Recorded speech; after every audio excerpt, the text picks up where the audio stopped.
I went into labor on Sunday morning. When he was out, the pediatrician, Dr. Keating, told us that he's got an unlivable skin disorder. I have seen cases like this before, and in all these cases, the parents have rejected the children immediately. I'm like, Lord, what is going to be the purpose, you know? What is going to happen?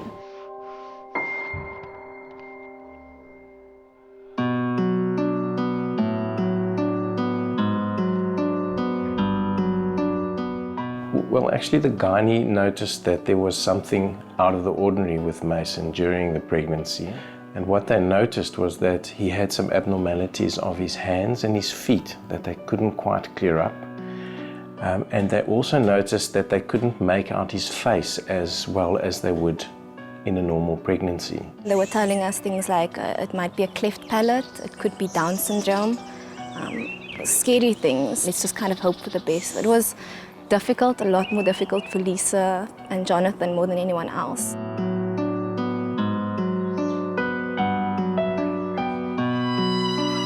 I was in hospital for 4 days in labor. They tried to stop the contractions, but Mason was adamant.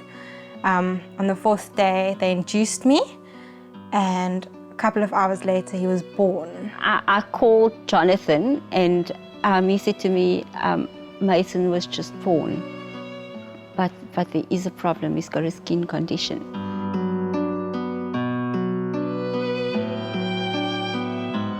On presentation, all of us that were present at the delivery were very shocked to see what Mason looked like. We almost all simultaneously felt quite faint. The sister in charge actually took quite a while to recover from what she saw that day. Even when you are warned, you do not know what you are going to see. You cannot imagine it. We saw Lisa when we walked into the room, and her face was just ghost-like. It's like a blank. Like, I remember bits and pieces of shortly after Mason's birth, but it's kind of a blur.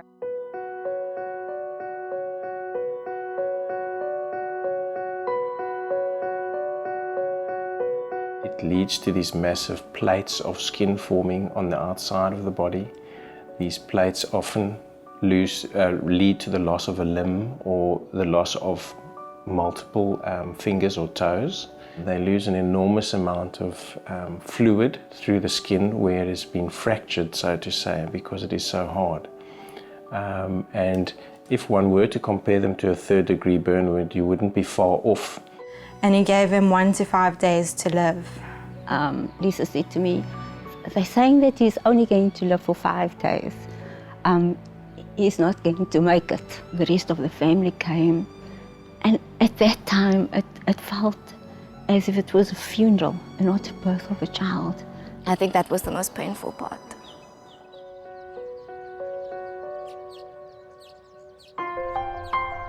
I said to Lisa, would you mind if I go and see Mason?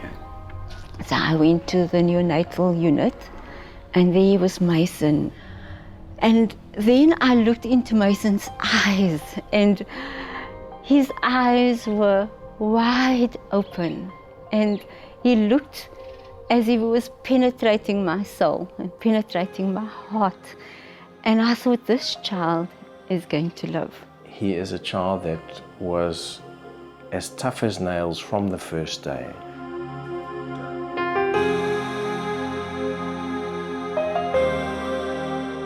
First time I saw his photo, it was just very scary because we don't deal with neonates that present as he presented.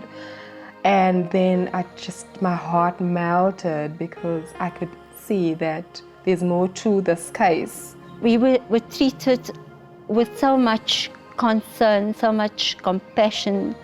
They just gave all the support, all the care. Rena would phone, she would check up and see what is happening, how Mason is doing. And I could look at him and ensure that he's getting treatment holistically.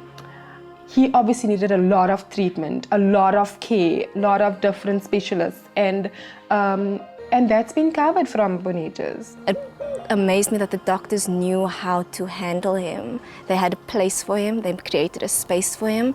It was a safe haven for the first couple of weeks of his life. I actually didn't once worry about the hospital bills. I knew that was well over R1 million for just his 5.5-week stay, and they covered all of that. They covered all the pediatrician costs, all the other specialists that Mason had to see, they covered all of that. So not once did we actually stress about money, which was nice.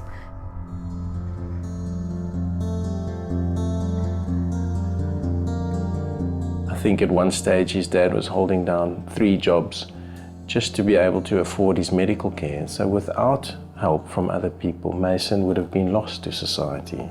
Everybody that's been involved, whether it's been the cleaners who were his best friends in the hospital, through to the doctors that were doing services for free, and then the companies that have donated not only creams, medicines and money, but also time, really. And I think that is what has made this a special little project, really, in that we have managed to help that little project become a fantastic human being.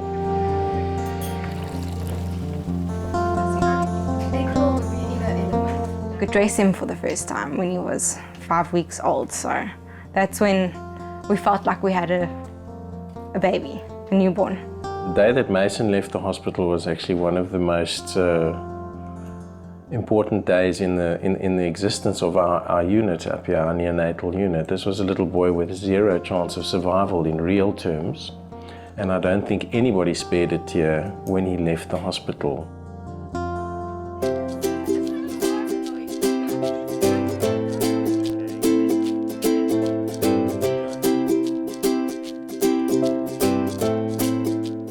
I'm not one that cries easily, but on his birthday, I think everyone was emotional. We didn't picture a first birthday for him, so having that and having all the people that were there, that was a part of his life and contributed in any way they could, was actually one really special moment. We invited doctors and nurses, and Renee from Bonitas was there. It was definitely very emotional. I just loved him on my lap.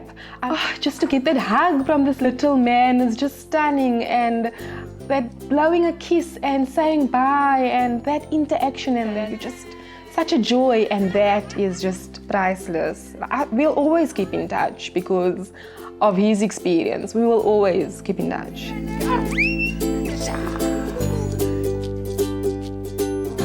He's a typical little boy. I mean, anything you'd expect from a toddler, he's that and more. Mason loves unpacking cupboards. Mason loves exploring. He loves taking things apart. Mason's always smiling, like he's a happy child. And that is just, you just can't help but to want to be a part of his journey.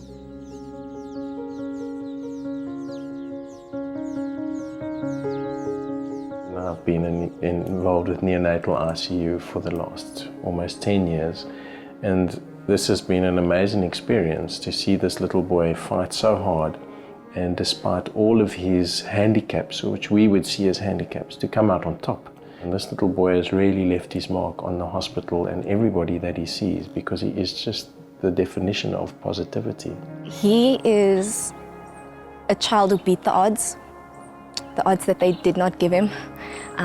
He beat all of them down anyway.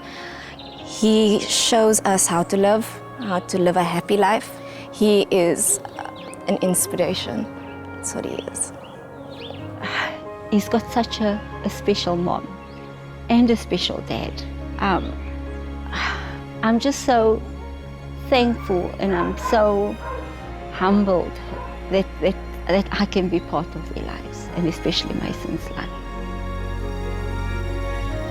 When Mason was born, I never pictured us going on family outings, going on holiday, doing the normal thing, painting with him, you know, anything you would do with a toddler. I never pictured us doing that the first couple of days. But nowadays we do all of that, and we try and encourage him to do as much as what the average kid would do. So he's living his life as a normal kid, and he's happy in his life, and that's all we want as parents.